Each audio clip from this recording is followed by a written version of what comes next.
안녕하세요. 경제로 보는 인문학 시간의 박정호입니다. 우리가 경제를 설명하는 데 있어서 여러 가지 개념들을 배우고 있지만요. 사실 경제는 풍습을 설명하는 데도 굉장히 유용합니다.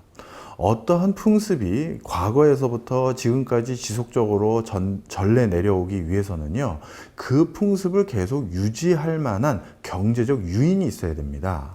우리가 이러한 경제적 유인은요, 여러 가지 주변에서 일어나는 문화적인 행태라든가 이런 것들을 설명하는 데도 굉장히 유용한데요. 경제적 유인이라고 하면요, 어떤 행동을 사람들이 계속하도록 부추기는 그것을 말합니다. 영어로 말하면 쉽게 얘기해서 인센티브를 경제적 유인이라고 생각하면 좋을 것 같은데요. 자, 그렇다면 경제적 유인이 풍습과 과연 어떠한 관계가 있을까요? 자, 옆에 영상을 한번 보셨죠? 딱 봐도 무슨 영상인지 금방 아실 겁니다. 바로 결혼식 영상이죠. 신랑이 신부에게 결혼의 증표로 반지를 끼워주는 장면인데요. 자, 그렇다면 오늘날 결혼식에서 신부에게 반지를 선물하는 이러한 풍습은 도대체 언제부터 어떻게 왜 생겼을까요? 이 부분에서도요, 사실 많은 경제적인 요인이 숨어져 있습니다. 사실 우리 인류가 반지를 사용하게 된 것은 훨씬 오래전부터입니다. 선사시대부터 반지는 존재해 왔었는데요. 이 반지가 결혼식에 활용되기 시작한 것은 사실 로마 시대부터입니다. 로마 시대에는요, 아직까지 매매혼이 성행했다라고 하더라고요. 매매혼이라는 것은 신부를 데려오기 위해서 금전적인 대가를 지불했어야 되는데요. 바로 이 과정에서 신랑 측이 신부를 데려오는 조건으로 금전적인 대가를 지불을 했는지 안 했는지를 확인받는 수단으로 바로 반지를 지불했다라는 겁니다. 특히 당시 로마 시대의 주거니 받거니 했던 그 결혼 반지의 문양은요, 우리가 자물쇠 모양을 하고 있었는데요. 이 자물쇠 모양을 했던 것에서도 두 가지 설이 있습니다. 첫 번째는 자물쇠 모양이 신부의 여성성을 상징하는 문양으로 이렇게 새겨졌다라는 설이 하나 있고요. 또 다른 설은 좀 더 경제적인 설명을 하고 있는데요. 바로 신랑 측이 신부에게 결혼에 대한 비용을 다 지급했다라는 문양으로, 즉 금고의 자물쇠 문양이 거기에 새겨져 있다라는 설도 있습니다. 물론 어느 설이 더 타당한 건지는 잘 모르겠습니다만 중요한 것은 바로 신랑 측에서 결혼에 대한 금전적 지급을 완료했다라는 사실을 증빙하기 위해서 신부에게 이렇게 반지를 선물했다라는 것은 반지가 가지고 있는 경제적 의미가 상당하다라는 것을 우리에게 전달해 주고 있습니다. 당시 로마에는요, 금이나 기타 금속으로 반지를 선물했는데요. 그렇다면 오늘날의 결혼 반지의 전형인 다이아몬드 반지, 다이아몬드는 예전에는 어떤 식으로 사용됐을까요? 로마 시대에는요, 다이아몬드는 신의 눈물이라고 해서 다이아몬드 어원을 아다마스라고 불렀다고 합니다. 즉, 당시에는요, 다이아몬드는 신이 준 눈물이라고 해서 하늘에서 떨어진 것이라고 해서 여겨졌고요. 그런 이유로 인해서 부족으로 주로 사용됐다고 합니다. 그 뒤에 다이아몬드는요, 여러 왕관의 어떻게 보면 장식물로 사용되거나 그랬는데요. 이러한 다이아몬드가 바로 결혼 예물로, 즉 결혼 반지로 사용되기 시작한 것은 15세기 프랑스와 영국의 왕실에서부터입니다. 정확히 말하면 1477년 오스트리아의 막시밀리언 대공에서부터 처음 이 다이아몬드가 결혼 예물로 활용되기 시작했는데요. 이런 그 왕가나 또는 왕실에서만 사용됐던 결혼 예물이 우리와 같은 일반적인 사람들의 일상적인 결혼식에서 보편적으로 사용되기 시작한 것은 그럼 언제부터일까요? 다이아몬드가 우리의 일반적인 결혼 예물과 결혼 반지에 사용되기 시작한 것은 1930년대, 40년대부터입니다. 특히 1940년대 초부터 본격적으로 다이아몬드가 결혼 반지로 활용되게 됐는데요. 이렇게 다이아몬드가 본격적인 결혼 반지로 활용되게 된 가장 큰 배경에도 역시 가장 중요한 것은 경제적인 요인이었습니다. 가장 큰 변화로 먼저 구매력을 들 수가 있고요. 그 밖에 다이아몬드 광산이라든가 다이아몬드에 대한 구입 가능성, 이런 것들을 얘기를 드릴 수가 있는데요. 먼저 좀 설명을 드려보도록 하겠습니다. 드비어스라는 회사 아마 들어보셨는지 모르겠는데요. 대표적인 다이아몬드 관련 기업입니다. 전 세계 다이아몬드 원석 광산의 거의 80% 이상을 가지고 있는, 그래서 다이아몬드 사업을 할 때는 결코 빼놓을 수 없는 회사가 드비어스인데요. 당시 드비어스가 대규모 다이아몬드 광산을 처음 채굴하고 발굴하기 시작한 것이 바로 이 1930년대, 40년대부터입니다. 이렇게 다이아몬드가 대량 생산되기 시작하면서 당연히 다이아몬드 자체의 가격도 어떻게 되겠나요? 우리 일반인들도 손에 잡힐 수 있는 수준까지 다이아몬드 금액이 상당 수준 내려왔습니다. 이런 과정에서 과거 왕실에서나 과거 여왕이나 공주만 즐겨 사용했던 결혼 예물인 다이아몬드를 일반인 여성들도 자신의 결혼식에 뜻깊은 예물로서 다이아몬드를 선물 받고 싶었던 욕구가 부합되면서 바로 구매력을 갖춰진 소비 행태가 이어졌기 때문에 다이아몬드가 결혼 예물로 보편적으로 사용되기 시작했습니다. 특히 이러한 상황에서 드비어스의 광고 문구도 크게 일조했는데요. 아마 여러분들도 보신 적 있을 거예요. 다이아몬드는 영원하다라는 광고 문구를요. 당시 드비어스는요, 1947년 이 광고 카피를 처음 도안한 이후 지금까지도 단 한 번도 이 광고 카피를 바꾸지 않았는데요. 이렇게 드비어스 측에서도 다이아몬드를 결혼식 예물로 주십시오라는 광고 카피도 당연히 다이아몬드가 결혼 예물로 사용되는데 일조됐을 겁니다. 그런데요, 조지 메이슨 대학교의 마가렛 브리그너 교수는요, 이러한 다이아몬드의 채광량의 증가, 그리고 드비어스 회사의 마케팅, 요거만 가지고는 다이아몬드가 오늘날 결혼 반지의 풍습으로 자리매김한 것을 전부 설명할 수는 없다라고 생각했습니다. 그래서 마가렛 교수는요, 이와 관련된 재미있는 연구를 하나 했는데요.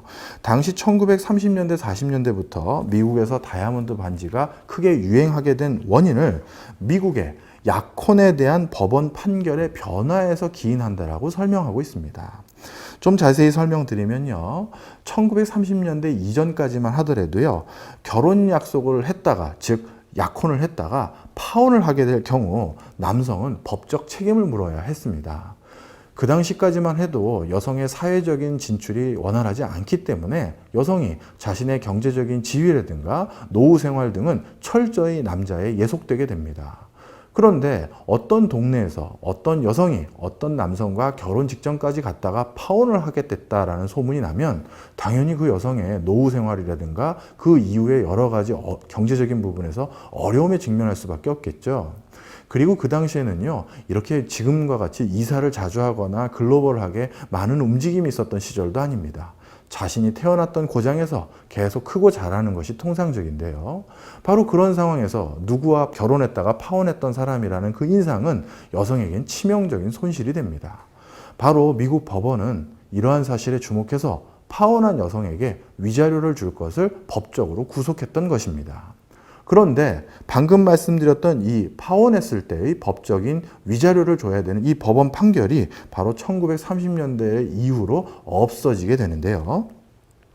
즉 여성은 남성들이 파혼을 했음에도 불구하고 남성에게 어떠한 책임도 묻기 어려운 상황이 됐습니다. 자, 이런 상황에서 여성들은 자신 스스로를 지킬 수 있는 또 다른 방편들을 생각해내야만 했죠. 남성이 일순간의 기분으로 결혼하자라고 했었을 때 그것을 수락하고 실제 결혼을 진행하다가 한순간 마음이 돌변한 남성이 파혼을 선언했었을 때 그것으로 인한 데미지는 당연히 여성 혼자 있게 되기 때문입니다. 이런 과정에서요, 여성은 남성이 청혼하는 것에 대한 내용의 진정성을 확인할 필요가 있었고 그 청혼의 사실 여부를 확인할 필요가 있었습니다. 바로 그 과정에서 여성들은요, 청혼을 하는 과정에서 높은 비용을 유발하도록 하면 그 청혼의 진정성 여부를 확인할 수 있지 않을까 하고 생각하게 됩니다. 바로 이러한 과정에서요, 남성이 여성에게 청혼을 할 때는 다이아몬드 반지를 가지고 와서 여성에게 결혼해 주십시오 라고 얘기하는 것이 관습 또는 풍습으로 자리매김하게 됐던 이유도 바로 여성이 스스로 자기 자신을 지키려는 유인에서 비롯된 것입니다. 자, 그렇다면 여성이 특별히 그 하도 많은 보석들 중에서 다이아몬드를 선택하게 된 배경 아마 쉽게 확인이 되시겠죠? 다이아몬드가 앞서서 말씀드린 것처럼 새로운 채광 광산이 등장하면서 어느 정도 구매력을 발휘할 수 있는 수준까지 내려왔지만 그렇다고 해서 너무 값싼 보석도 아니고 적지 않은 비용을 지불해야 되는 적정 수준의 보석이었기 때문입니다. 따라서 이런 정도의 보석을 큰 돈을 주고 사서 자신에게 선물을 하면서 청혼을 하는 남자가 있다면 그 청혼은 진심이라고 판단할 수 있다는 자신들의 자구적인 하나의 풍습을 만들어서 자기들을 지키기 위한 풍습을 만들어 왔다. 이렇게 말씀드릴 수 있습니다.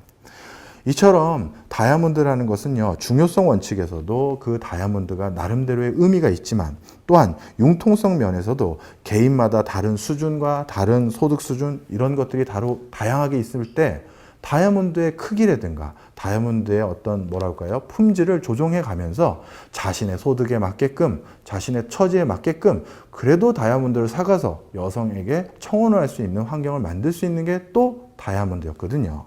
우리 다이아몬드는 4C라고 해서요, 다이아몬드의 가치를 결정하는 건 크게 4가지 요소가 있는데요.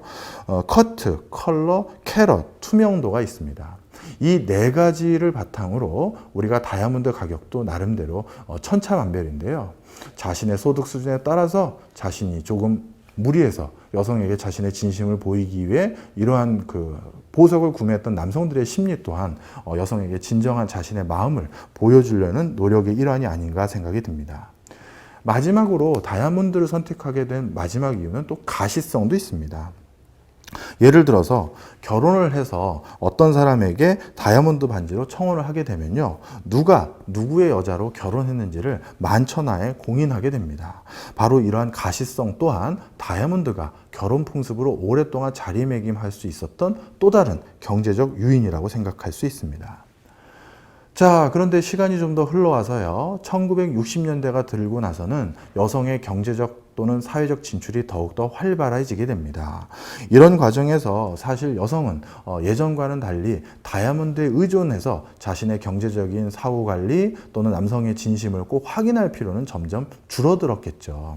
하지만요, 오늘날에도요, TV 드라마나 영화 속에서 여성들이 다이아몬드가 얼마나 큰 걸 받았는지, 얼마나 좋은 걸 받았는지를 바탕으로 서로 뽐내는 장면들을 많이 보게 되는데요. 어떻게 보면 우리 인류가 처음에 경제적인 이유 때문에 풍습이 자리매김한 것이 또 다른 이유 등으로 인해서 계속 유지되고 있는 모습이 여기에 투영된 게 아닌가 생각이 듭니다.